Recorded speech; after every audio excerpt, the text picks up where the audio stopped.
You're listening to the weekly Parsha Podcast with Ari Goldwag, recorded with Hashem's never-ending assistance in Ramat Beit Shemesh, Israel, 5783, 2023. This week's Parsha is Parsha's Sisa, and in our Parsha, the Torah tells us that HaKadosh Baruch Hu informs Moshe Rabbeinu, who is it, who is going to be the chosen one, will oversee the construction of the Mishkan, of the Tabernacle. Vayidaber Hashem, the pasuk says in chapter 31, verses 1 and 2, God speaks and He says, Regamer, etc., Re'ei karasi b'shem Betzalel, see that I have called in the name of Betzalel. Now I want to point out from the onset, Re'ei, the word Re'ei means to see. Now, in the deeper sources, we find the concept of seeing in relationship to Chochma, which means wisdom, which means general wisdom. And we'll see what is the interplay between general wisdom and Binah. Binah is intuition, which is related to hearing, and which is related to speech. The difference between sight and speech we've spoken about many times. When you see something, you see a great picture, you see it all at once. You see, though, Chochma and sight have to do with a general concept of wisdom. Binah, however, intuition, means mevin davar mitoch davar. You understand the hashlachot, you understand the ramifications. You understand how this applies in a place that it wasn't stated explicitly. Seeing is believing, right? But intuiting, understanding things through intuition, is another type of wisdom. It's not something that's stated explicitly, it's something that you understand. Once you understand the concept, you can understand how to apply the concept. That's Binah. So, Re'ei karasi b'shem Betzalel, the verse uses both aspects. Re'ei means to see. Karasi, I have called, b'shem, in the name. Karasi, calling, has to do with speech. I've called out the name of Betzalel. Okay, and we see that Betzalel is endowed with Chochma and Binah, as we'll see at the very end of this midrash. But let's learn this all together. There's a few different concepts that are interrelated. The Medrash uses, the Medrash teaches. Kach pasuk Reb Tanchuma bar Abba. This is how Rabbi Tanchuma bar Abba explained this concept. Azra, he brings a pasuk in Iyov, in Job, chapter 28, verse 27. Azra v'yisapar echina v'gam chakara. The verse tells us that God saw and He spoke out, He told a story, He prepared, He researched. Okay? We have to know what these ideas mean. What does it mean in regards to God? That God researches, that God tells stories, that God prepares, God sees. There's a seeing. Once again, over here in this pasuk, we see there's a seeing, azra'a vayisapra. There's a seeing. There's a great wisdom, a great picture, and there's a sipur dvarim. There's a relating of the matter with words and concepts, one word after another word. And there's a preparation. We'll see what that means. So the first idea that the Medrash teaches us, before we get to anything to do with Betzalel, which is going to be towards the end of this podcast, it's going to be a while till we get there. We'll come back to Betzalel soon. But in the meantime, we're going to see some very interesting and deep ideas. The first idea the Medrash says is that there's a seeing, there's an all-encompassing vision that Hashem has. But He saw that there was a hashlacha, an ultimate result. There's going to be something that comes out of this creation. He saw that the people of Israel will receive the Torah. He wouldn't have conceptualized with the creation of the world if not for the fact that ultimately we would get to the Jewish people receiving the Torah. Shenamar, as the verse says, Azra vayisapra. God saw and He spoke out. He brought things out. He created the world through His speech, through not Aseres HaDibros, through the 10, not the 10 commandments, but the 10 statements through which He created the world. Umaksiv acharav, v'amer la'adam hein yiras Hashem hi Chochma. The pasuk says after that in Job, in Iyov, it says, God spoke to man and He said, this is the wisdom of man. The wisdom of man. This is the fear of Hashem. The fear of Hashem is wisdom. So this is a reference to the fact that the Jewish people would receive the Torah. Generally speaking, when we have the word Adam, it's a reference to the people of Israel, the Jewish people. Pasuk says in Yechezkel, you are my sheep, Tzoyin Marisi, the sheep who I shepherd, Adam Atem. You are man. You are the pinnacle of humanity. The Jewish people is the pinnacle of humanity. So the Jewish people receive of the wisdom, the fear of Hashem, which we'll see more about this fear of Hashem and what this means. The fear of Hashem is wisdom. So in order for Hashem to create the world, so he has a big picture. The big picture is his vision for reality, his vision for creation. And the Torah is his expression, which through being received by the Jewish people, it manifests, it speaks out. It's the sipur dvarim. It's the resulting words that come out of the vision that Hashem has. That's why Hashem creates the world. Now we see a parallel concept. The Medrash is going to give us a few parallel concepts. Says the Medrash, another parallel concept is that there was an original seeing, an original picture that hadn't yet been spoken out. It was just a picture, it was just wisdom. That was at Har Sinai. At Mount Sinai, we received the Ten Commandments. We received the basic blueprint without all of the details. Hechina ba'oil moed. And this is already touching on, and we're still not getting yet to Betzalel. We're going to get to him. He's the one who has the Chochma and the Binah, like we said. He has the wisdom, he has the big picture, and he also has the means, the Maven Davar Mitoch Davar, understanding one thing from another, the intuition to bring about that wisdom, to have it come to full expression. Says the Medrash, it starts off at Sinai with a simple blueprint, Aseret HaDibrus, 10 Commandments. It manifests later in more detail with the Mishkan, with the Tabernacle. That's where the Jewish people interact with God. That's where we serve God. V'gam Chakara, there was an even deeper level, an even more detailed unfolding, I would say, of the Torah. Ba'arvis Mayav, Be'el HaDvarim, in the fifth book of the Torah, in El HaDvarim, which Moshe Rabbeinu revealed, even other further mitzvahs that hadn't yet been revealed in the first 4 books of the Torah, there's an unfolding. There's an unfolding of the Torah that comes out. There's I would call it the DNA of the Torah, the compacted wisdom of the Torah, which is given at Sinai. It unfolds and it further unfolds. Okay? So there's, again, Chochma is that great picture, that wisdom, and then there's the unfolding of the wisdom, which is Binah. Now the Medrash teaches us some amazing things that parallel this concept. Another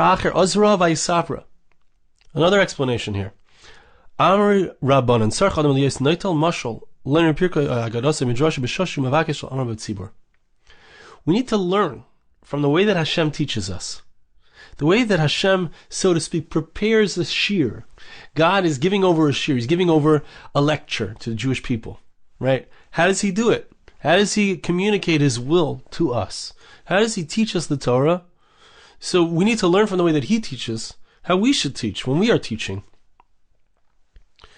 Person should not say, look, I know the material well. I'm going to just come out and say, I'm just going to let it flow. Rabbi Yacha says we learn from Hashem. What do we learn?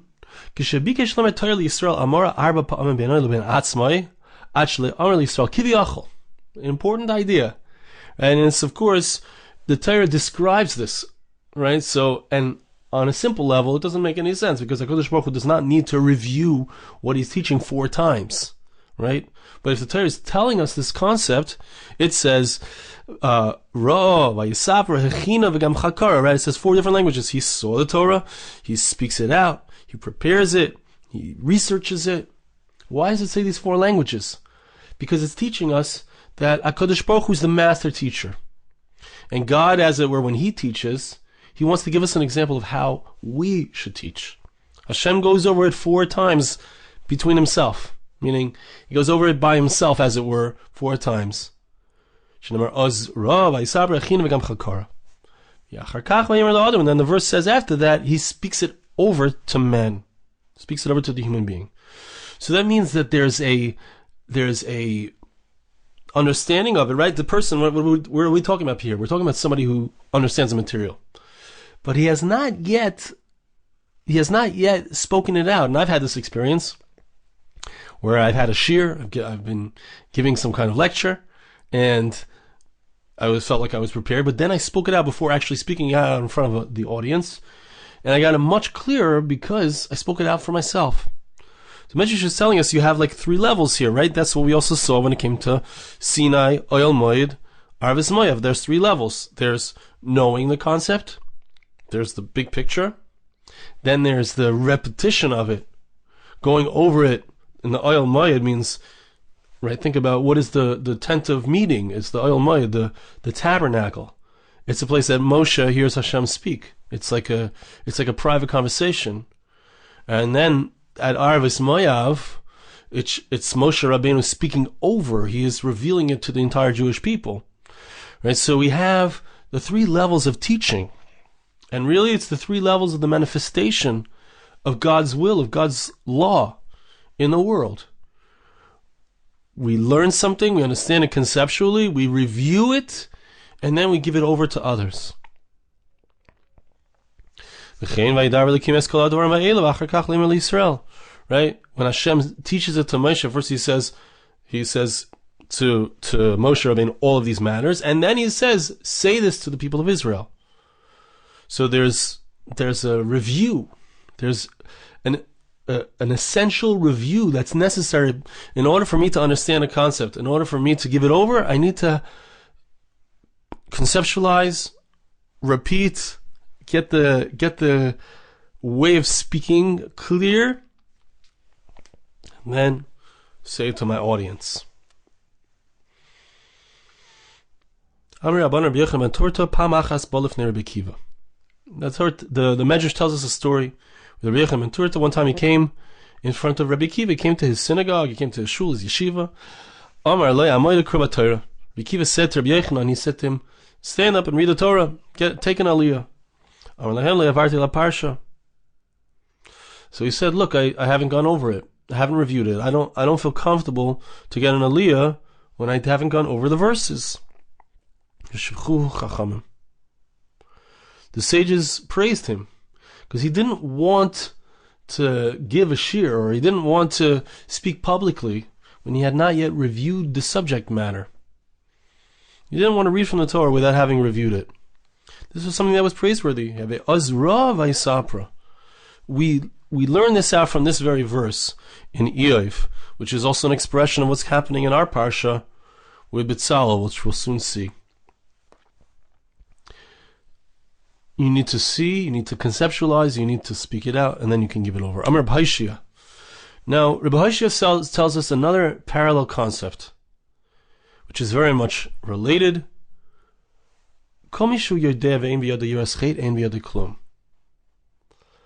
Knowing wisdom is not enough, says Rabbi Hoshea. To know something conceptually, to know something intellectually, to have a knowledge of ideas, of spiritual ideas, is not enough. Just knowing information is just not going to make a person into a great person. What is the ingredient that makes a person great? It's Yiras Chet. It's fear of sin. It's the importance, the sense of achrayus, of commitment to the Torah, not just as an intellectual pursuit, but as a way of life.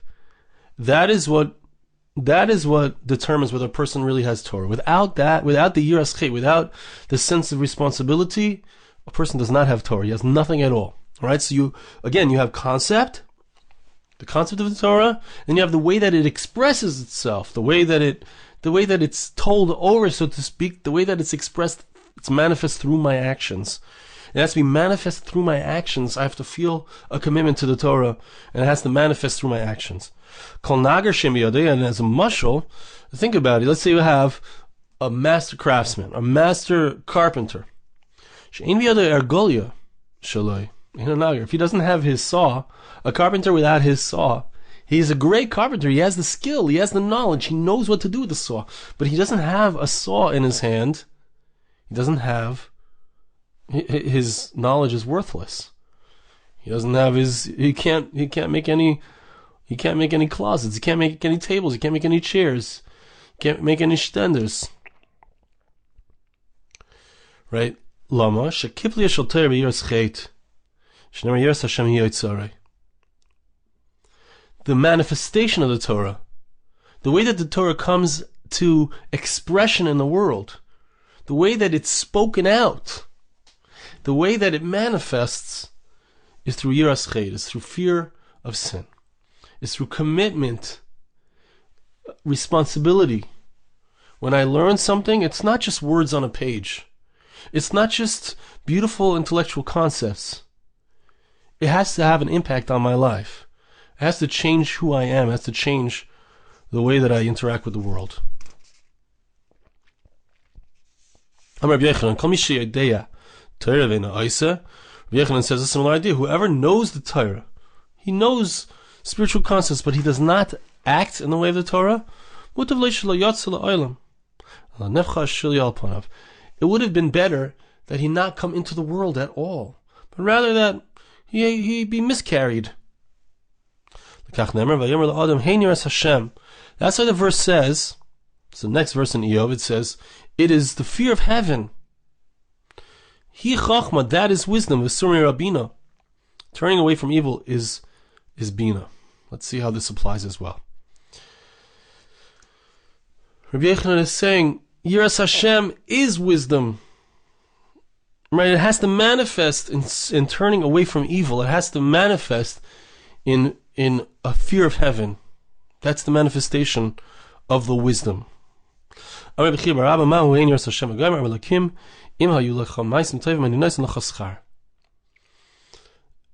having wisdom is not enough to gain reward. In order to gain reward, you have to have ma'asim tovim, you have to have good deeds. What is the reward? Torah. It's the Torah itself, right? Good begets good. Mitzvah gereres mitzvah. When we do a mitzvah, we get opportunities for more mitzvahs. Because we internalize, we develop, we become intuitively connected to that which the Torah says through our actions. You can't compare learning something which is just a concept, which is you're just learning it conceptually, to something that you learn and you actualize, you do it. It's ain't a diamond, you can't compare it. Says the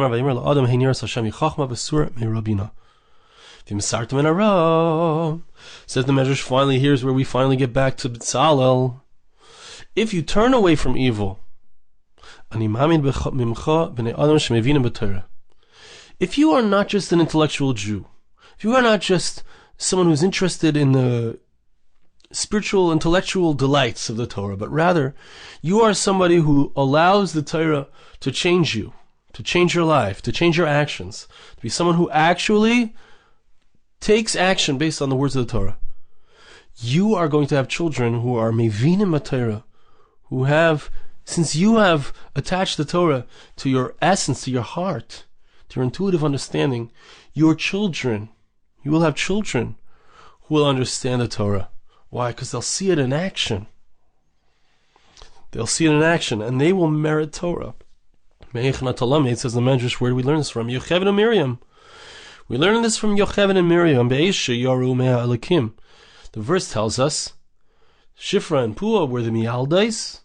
They were the midwives in Egypt, who Pharaoh had said to them to kill the children. They didn't to kill the Jewish children. They feared heaven. They feared Hashem. Meaning, they had an intellectual understanding of what the Torah is, and they brought it into action. What was the result? The reward for fear of heaven, which means the reward for taking action based, for being committed to the Torah because of our intellectual understanding, taking action, allowing that to express itself and manifest itself in our lives. The reward for that is Torah. The reward for that is that the manifestation of God's will comes into the world. Yocheved feared God. Yocheved allowed the Jewish children to come into the world. She didn't prevent their lives. She didn't stop their lives. She allowed a manifestation of Jewish people, of the Israelites in Egypt. As a result, her child was Moshe, somebody who would understand intellectually the concepts of the Torah and lead the Jewish people in that manifestation of godliness in the world. Yocheved did this great thing. She defied the orders of Paro. She had a child named Moshe, who merited to write the Torah. The Torah is called by his name. Remember the Torah of Moshe, my servant. Torah was commanded to us by Moshe. It was Moshe, it's Hashem who gave it to us. Moshe is the one who helped us manifest, taught it to us, spoke it out to us, taught it to us in the Arvis Mayav. Miriam al-Desha Sarman Hara, Miriam, who was the daughter of Yocheved, who was the Pua of Shifra and Pua, she was the one who also provided an opportunity for Jewish children to be born. What was her reward? Since she turned away from evil, menachet, she allowed the truth to manifest in her life. She had a commitment. She felt a responsibility. Her great-grandchild was Betzalel. Betzalel was somebody who would manifest the service of Hashem in the world through the Mishkan, through his Chochma, through his wisdom and his Binah, through his Maven Dar Mitaych Davar, through his creation of a place where the Jewish people would serve Hashem, would be able to interact with God, would be able to do Hashem's will. See, I've called in the name of Betzalel. It's interesting, it keeps using the word B'Shem, right? It uses the name of Moshe. It's called on his name. The Torah is called on his name. Betzalel is called by his name. And in the deeper sources, Shemoi, the word Shemoi, which means his name, is the same gematria as the word Mekor, which means the root, the source. It's also the same gematria as the word Ratzon, which means desire. A person who allows the wisdom to manifest connects to the name, or the essence of who he is, which is really the essence of who we all are, which is HaKadosh Baruch Hu's will, which is the root and the source of everything. His name, God's name, is called upon this person. Verse says about Betzalel that he was a manifestation. He was a place where God filled a human being. Can we imagine what those words mean? God filled him. That means that there was a manifestation of Hashem's will in this person. Betzalel was someone who was Zeiche.